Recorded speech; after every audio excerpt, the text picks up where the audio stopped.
Ini kalau alasin, misalnya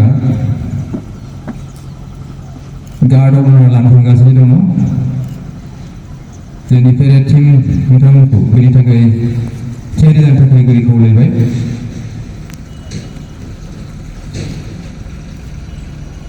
আমার সম্মানীয় অতিথি হালবাৰী মহকুমাৰ সম্মানীয় মহকুমাধিপতি লক্ষ্যজ্যোতি দাস ছাৰে আজি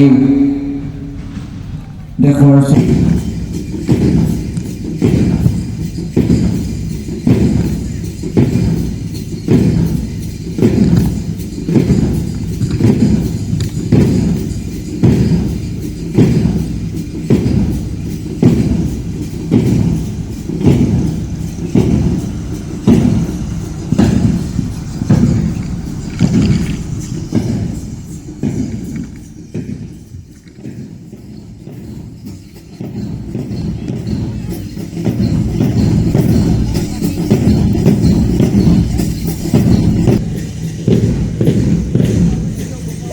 Now this is second condition, 24 FPN higher, led by Sailor Papa.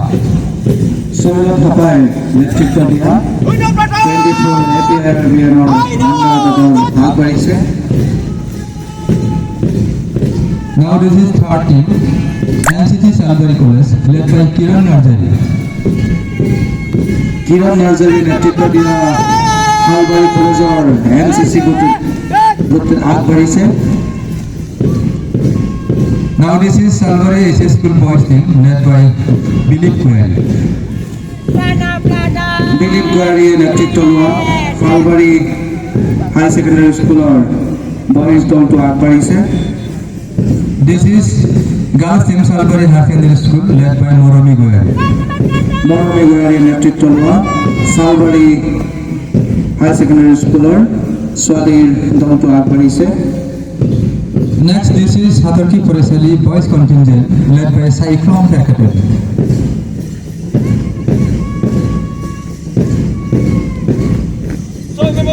Cyclone ক্ৰিকেটাৰী নেতৃত্ব লোৱা অটৰখনি ফৰাইচালি চালবাৰী বয়ছৰ দলটো আগবাঢ়িছে।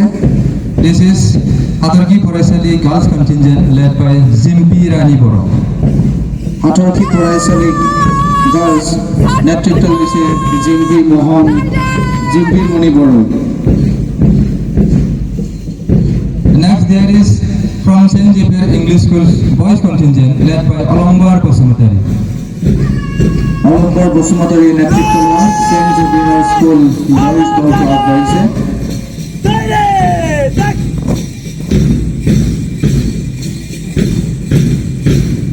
This is St. Xavier School Girls Contingent, led by Jonali Deimari.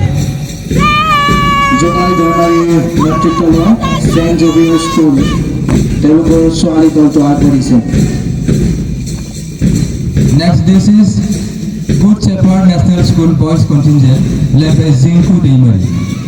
Good shepherd national school বয়জৰ জিংকু দৈমাৰীয়ে নেতৃত্ব লোৱা দলটো এই কুচকাৱাজ প্ৰতিযোগিতাত অংশগ্ৰহণ কৰিছে। Next, this is Good Shepherd National School Girls Contingent, led by Borsa M. Boro. Good shepherd national school তেওঁলোকৰ ছোৱালী সফৰ দলটো বৰচা মণি বড়োৱে নেতৃত্ব প্ৰদান কৰিছে। This is Greenland English High Secondary School Boys Contingent, led by Lekhojit Ramshian. Greenland English high secondary স্কুলৰ ল'ৰাৰ দলটো লক্ষ্যজিৎ ৰামচিয়াৰে নেতৃত্ব প্ৰদান কৰিছে। Next, Greenland English High Secondary School Girls Contingent, led by Susmita Musari. Greenland high secondary স্কুলৰ ছোৱালী সফৰ দলটোক নেতৃত্ব প্ৰদান কৰিছে Sushmita মুছাহাৰীয়ে।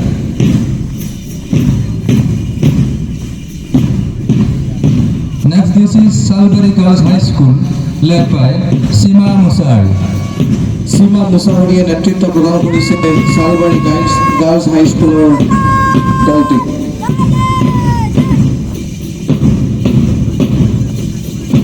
This is from Urban Adventist School, led by Sujit Kisku. Urban Adventist স্কুলৰ দলটোক নেতৃত্ব প্ৰদান কৰিছে সুজিত কৃষ্ণই। Last but not the least, Good Shepherd ডাঙৰীয়াৰ নেতৃত্ব, অসমৰ মাননীয় মুখ্যমন্ত্ৰী ডক্টৰ হিমন্ত বিশ্ব শৰ্মাদেৱৰ নেতৃত্ব আৰু BTCৰ মুখ্য কাৰ্যবাহী প্ৰমোদ বড়ো ডাঙৰীয়াৰ দক্ষ আৰু কুশল প্ৰশাসন ব্যৱস্থাৰ জৰিয়তে সমাজৰ পিছপৰা শ্ৰেণীৰ লোকসকলকো উন্নয়ন আৰু প্ৰগতিৰ যি দুৰন্ত গতিধাৰা তাত চামিলৰ বাবে অহৰহ প্ৰচেষ্টা চলাই থকা হৈছে। সমাজৰ দৰিদ্ৰ আৰু বহনক্ষম আৰ্থিক উপাৰ্জন নোহোৱা পৰিয়াললৈ অৰুণোদয় আঁচনিৰ দ্বাৰা মাহেকীয়া ভাত্তা প্ৰদান কৰাৰ ব্যৱস্থা কৰা হৈছে। ৰাষ্ট্ৰীয় খাদ্য সুৰক্ষা আইনৰ অধীনত আমাৰ মহকুমাৰ প্ৰায় 1,20,000 লোকক প্ৰতিমাহে বিনামূলীয়াকৈ চাউল যোগান ধৰি থকা হৈছে। পুনৰ 2023-24 বৰ্ষৰ পৰা নতুনকৈ প্ৰায় 41,000 হিতাধিকাৰী বাছনিৰ কাম ইতিমধ্যে হাতত লোৱা হৈছে।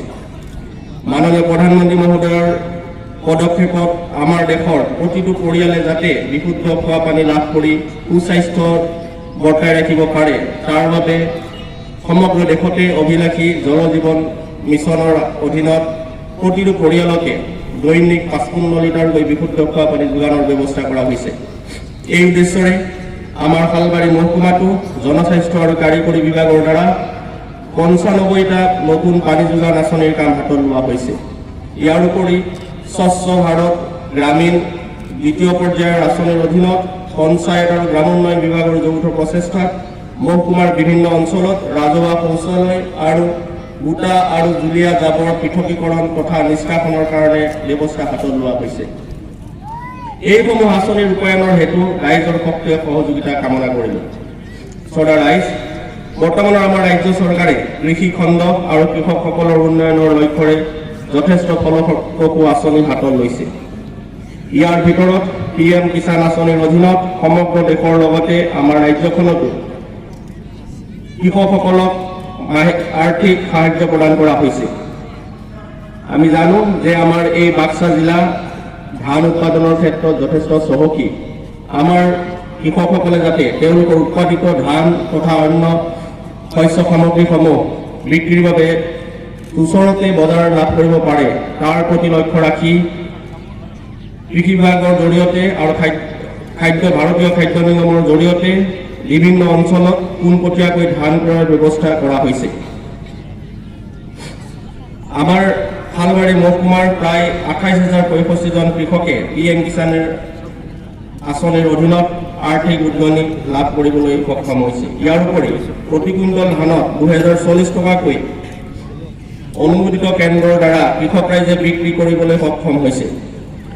আমাৰ বাবে গৌৰৱৰ বিষয় যে আমাৰ শালবাৰী মহকুমাত 3টা কৃষি চক্ৰৰ অধীনত পোনপটীয়াকৈ ক্ৰয় কৰা ধান ক্ৰয় কেন্দ্ৰসমূহৰ জৰিয়তে বৰ্তমানলৈকে 707.44 মেট্ৰিক টন ধান ক্ৰয় কৰা হৈছে। ইয়াৰ বাবে মই মহকুমাৰ সমূহ কৃষক ৰাইজক অভিনন্দন জনাইছোঁ।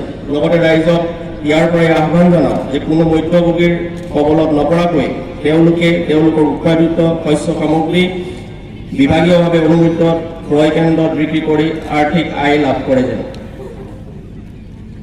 শ্ৰদ্ধা ৰাইজ, আমাৰ অতিকে আদৰৰ মানস ৰাষ্ট্ৰীয় উদ্যান আমাৰ গৌৰৱ আৰু ঐতিহ্যৰ বাহক।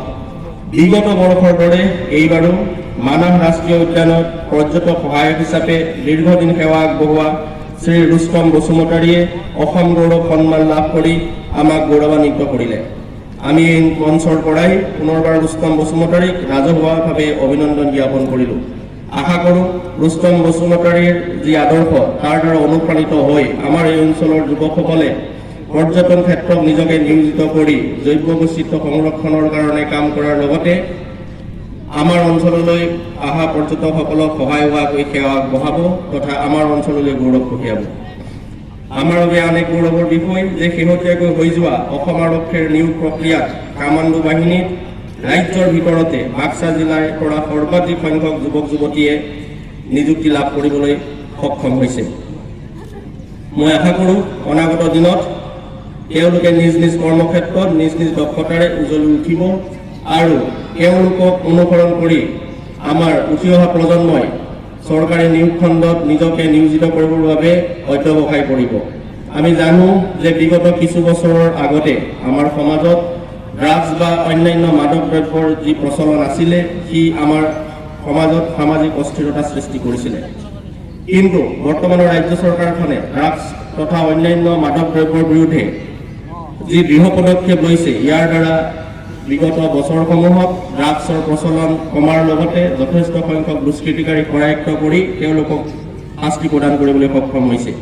ইয়াৰ বাবে মই সমাজৰ সচেতন ব্যক্তি, অনুষ্ঠান, প্ৰতিষ্ঠান, সংগঠন সকলোকে অভিনন্দন জনোৱাৰ লগতে অসম আৰক্ষীয়ে যি বলিষ্ঠ ভূমিকা গ্ৰহণ কৰিছে তাৰ বাবে মই ইয়াৰ পৰাই অসম আৰক্ষীৰ সকলো বিষয়াজনক মই অভিনন্দন জ্ঞাপন কৰিছোঁ।